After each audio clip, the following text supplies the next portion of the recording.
अपने टाइम से कॉल कीजिएगा या फिर हमसे मिलेगा, ठीक है? कोई भी आपको पढ़ाई लिखाई में असुविधा नहीं होनी चाहिए। आपको कोई कौन सा क्लास है? नहीं। 227 275 कौन सा चैप्टर होगा मैथ में? अच्छा, सर्कल ना, वृत्त के बारे में। और इंग्लिश में? नहीं हुआ। इंग्लिश की बात होगा। देखिए इंग्लिश किताब है तो इंग्लिश बुक है आपको। इंग्लिश बुक है? अरे बुक है इंग्लिश का। ठीक है, आप पढ़ाते तो सबसे पहले हमारी बात को आप लोग सुनिए। 10 में है ना? देखिए 10 में अगर आप हैं तो अभी ये महीना है दिसंबर का, आपके पास काफी कम समय है, इसलिए आपसे हम यही संदेश मेरा रहेगा कि आपको अभी यहाँ से पूरा अलर्ट रहना है। इसलिए बाबू साहब की देखिए अभी जनवरी आएगा, आज कुछ दिन पिकनिक में चला जाएगा, फिर मकर संक्रांति आएगा, फिर सरस्वती पूजा आएगा, तो हमारे पास अगर देखा जाए तो काफी कम समय है और आप अभी उस मुकाम में हैं जहाँ अपने आप को बनाएंगे। इसलिए यहाँ से आप एक भी दिन अब आज के बाद ढील मत कीजिएगा। और एक बात, आप जो अभी तक पढ़ाई हुआ है, जैसी बातें सर लोग मेहनत की है, आप लोग पढ़े हैं, बहुत सारी चीजों को आप जाने हैं, उसको आप प्रैक्टिस कीजिएगा, रिवाइज कीजिएगा। जो चीजें अगर चूंकि अभी 10 में क्या है कि 10 के जो चूंकि इसके बाद जब आप कॉलेज जाएंगे तो वहाँ एक्सपीरियंस दिखेगा, लेकिन अभी आप ज्यादातर रट के याद करते हैं, कोई भी चीजें उसको रटते हैं, 4 बार 5 बार रटते हैं, तो उसके बाद भी अगर मान के चले आपसे भूल होता है तो उसको आप हाथ से प्रैक्टिस कीजिएगा, क्योंकि आप जितना पढ़ के रट के याद करोगे उससे ज्यादा आप हाथ से अगर लिखोगे ना 3 बार 4 बार तो उसको याद हो जाएगा। जो चीजें आपको लगता है कि नहीं इसको हम मेमोरी नहीं कर पा रहे हैं, याद नहीं कर पा रहे हैं, उसको आप कम से कम हाथ से प्रैक्टिस कीजिएगा, कई बार रफ लीजिएगा, उस रफ में 4 बार 5 बार लिखिएगा उस प्रश्न का उत्तर, तो आपको याद होने लगेगा। और एक बात सबसे महत्वपूर्ण याद रखिएगा, क्योंकि आप अभी अपने जीवन का सबसे महत्वपूर्ण उम्र में है, यही है ये जो एज होता है ना, ये इसको हम लोग टीन एज कहते हैं। हमको अपने आप को बनाना भी यही है और बिगाड़ना भी यही है। अब ये डिपेंड आप पे करता है। देखिए आपके माता पिता तो इस उम्मीद से आपको भेज रहे हैं कि मेरा बेटा वहां जाएगा, गुरु जी के सानिध्य में बैठेंगे, पढ़ेंगे तो पढ़ के आएंगे, लेकिन अब आप यहाँ क्या व्यवहार करते हैं ये आप पे डिपेंड करता है। तो इसलिए आप यहाँ 4 घंटा 5 घंटा 6 घंटा समय देते हैं, तो उस 6 घंटा का रिजल्ट आना चाहिए ना। मान के सपोज दैट अगर किसी भाई को अगर पढ़ने में मन नहीं लग रहा है तो मान के चलो वो 6 घंटा अगर सिर्फ ग्राउंड में दौड़ेगा तो इस राज्य के नंबर 1 धावक बनेगा कि नहीं? अगर वो पहाड़ नहीं चढ़ेगा, अगर वो गीत ही 6 घंटा प्रैक्टिस करेगा तो एक बेहतरीन गीतकार बनेगा कि नहीं? तो हमारे कहने का मतलब है आप यहाँ 6 घंटा समय दे रहे हैं, और जहां आप समय दे रहे हैं वहां से अगर कुछ रिजल्ट नहीं हासिल करेंगे तो फिर गलत बात है कि नहीं? तो इसलिए आप यहाँ 6 घंटा समय दे रहे हैं, अपना 5 घंटा आप समय दे रहे हैं, तो इसलिए यहाँ से आपको परिणाम हासिल करके जाना है, यहाँ से आपको रिजल्ट लेके जाना है। इस बात को आपको ध्यान में रखना है, ठीक है? बाकी आपको जहां असुविधा होगी, आपके शिक्षक आपके प्रिंसिपल तो साथ में ही, आपके विधानसभा के आपके एमएलए हम भी आपके साथ हैं, जहां हमारी आपको जरूरत पड़ेगी आप हमें बेहतर याद कीजिएगा, ठीक है? आज चूंकि समय का अभाव है, 1 घंटे हम आपको ले लेते हैं, लेकिन समय का अभाव है, ठीक, इसको हमको समझाना ठीक है। हो जाएगा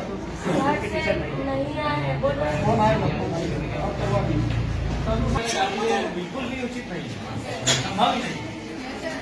हार्डली इस कमरे के अकॉर्डिंग 190 से 120 बच्चे बैठ सकते हैं। 90 से 160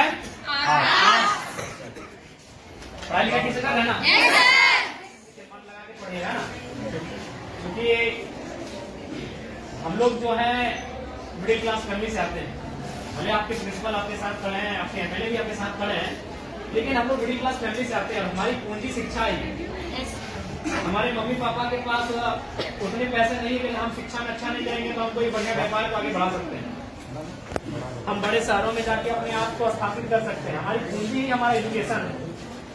हम जितना बेहतर से यहाँ से निखर के जाएंगे उतना हम अपने आप को स्टेब्लिश करेंगे। इसलिए आप लोग किसी प्रकार का कोई कॉम्प्रोमाइज नहीं कीजिएगा। हम जानते हैं कि हो सके आपको समस्या आएंगी, क्योंकि बहन लोगों को थोड़ी आ सकती है, क्योंकि आज भी लोगों की मानसिकताएं वैसी है, लेकिन आप निश्चिंत रहिए, अब जमाना बदला है, जमाने के लोगों की सोच बदली है, और हमें लगता है कि बेटा और बेटी को समान दृष्टिकोण से लोग देख रहे हैं। तो आपको भी कुछ सुविधाएं आएंगे तो उससे आपको पार जाना है, और कभी शिकायत और समस्या को लेकर अपनी पढ़ाई से कम्प्रोमाइज मत कीजिएगा, इस चीज से कम्प्रोमाइज मत कीजिएगा। देखिए हम दूसरा का उदाहरण दे देंगे, आपके बीच आपके एमएलए खड़े हैं और हम आपको बताना चाहेंगे हम अभी भी स्टूडेंट हैं। अभी हम धनबाद विनोद बिहारी माधव विश्वविद्यालय से डॉक्टर ऑफ फिलोसफी के स्कॉलर हैं। ऐसा नहीं कि कंटिन्यू 2018 में हमारा एडमिशन है, बीच में 2 साल बाधित हुआ है, क्योंकि इसमें होता है कि साल में 1.5 साल में आपको प्रेजेंट करना पड़ता है अपना थीसिस। तो हम अभी भी कंटिन्यू हैं, क्योंकि हमने कभी एजुकेशन से कंप्रोमाइज नहीं किया है। कभी आज हम आपके एज एमएलए के रूप में आपके बीच खड़े हैं, और हमें तो लगता है कि आप कम से कम हमसे बेहतर परिवार से ताल्लुक रखते होंगे, क्योंकि हम उतना समय नहीं हम आपको अपनी घटना सुनाए, लेकिन संक्षिप्त में इतना बताना चाहेंगे कि हमने उस माँ ने हमें पढ़ाया है जिसने 28 साल की उम्र में अपने पति को खोया था। मात्र 28 ईयर हमारी माँ की आयु थी। हमारा जो छोटा भाई था वो मैंने गर्भ नहीं था, उसका जन्म भी नहीं हुआ, तो दुनिया उसने देखा नहीं, तो उस समय हमारे पिता को हमारी माँ ने खोया था। उसी साल हमारे दादाजी का भी देहांत हुआ था, और ठीक उससे 2 साल पहले हमारी एक बहन और एक भाई, और उससे ठीक 1 साल पहले 1.5 साल पहले हमारी एक बहन का भी डेथ हुआ था। तो उस परिस्थिति में एक स्त्री ने हमारा परवरिश किया, और आज आपके एमएलए के रूप में हम हैं। हमने कभी एजुकेशन से कंप्रोमाइज नहीं किया है। आज भी हम स्टूडेंट हैं, आज भी हम स्कॉलर हैं। इसलिए आपको आपके एमएलए ये संदेश देना चाहेंगे कि किसी भी परिस्थिति में आप अपनी पढ़ाई से समझौता नहीं कीजिएगा। यही आपकी पूंजी है, क्योंकि आपके माता पिता अगर सक्षम है तो अच्छी बात है, हम भी शुभकामना देते हैं कि आप बहुत सक्षम हो। लेकिन ये अधिकांश ये सत्य है कि हम लोग मिडिल क्लास फैमिली से आते हैं, और हमारी पूंजी पैसा नहीं है, हमारी पूंजी एजुकेशन है। आप जितना यहाँ से निखर के जाएंगे उतना बेहतर आपका भविष्य होगा। इसलिए कंप्रोमाइज बिल्कुल मत कीजिएगा। अगर आप पढ़ के जाएंगे तो कोई ना कोई रास्ता मिल जाएगा। अगर आप जमाने के अनुसार अपने आप को बनाएंगे तो कोई ना कोई रास्ता मिल जाएगा। अगर दुनिया में इतने लोग हैं तो उतना रास्ता भी है, लेकिन आप अपने आप को सहयोग रखोगे तब ना। इसलिए आपको हमारी शुभकामनाएं हैं, आप लोग बेहतर करें, और जो भी आपकी समस्याएं उनको हम लोग जानने के लिए ही आपके बीच आए हैं। आपके तमाम शिक्षक, प्रिंसिपल महोदय सब हमारे साथ हम लोग विजिट कर रहे हैं, और जो भी समस्याएं छनकर आएगी उनको लेकर हम लोग काम करेंगे। ठीक है, तो नहीं ना कोई शिक्षकगण क्लास के बीच अपनी घंटी में कहीं फांकी वगैरह ऐसा समस्या नहीं ना है। हाँ, कोई भी अगर विषय रहेगा तो बेहिचक याद कीजिएगा।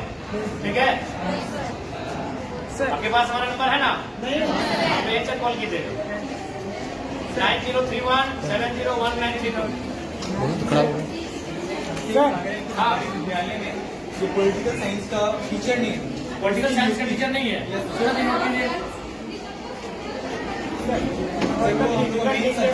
मैन सब्जेक्ट बिल्कुल मैन सब्जेक्ट में आता है पॉलिटिकल, ज्योग्राफी, हिस्ट्री। सदन बात किससे लेगा?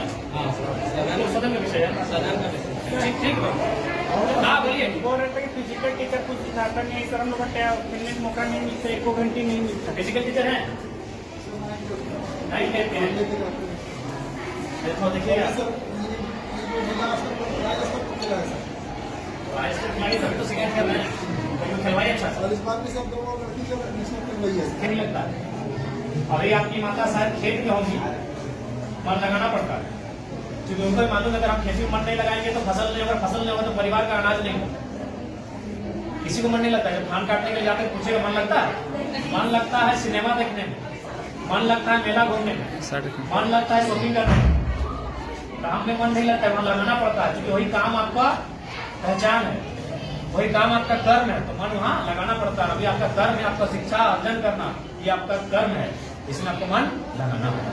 और लगता है तो अच्छी बात है, अगर लगता है तो अच्छी बात है, और नहीं लगता है तो लगाना पड़ेगा।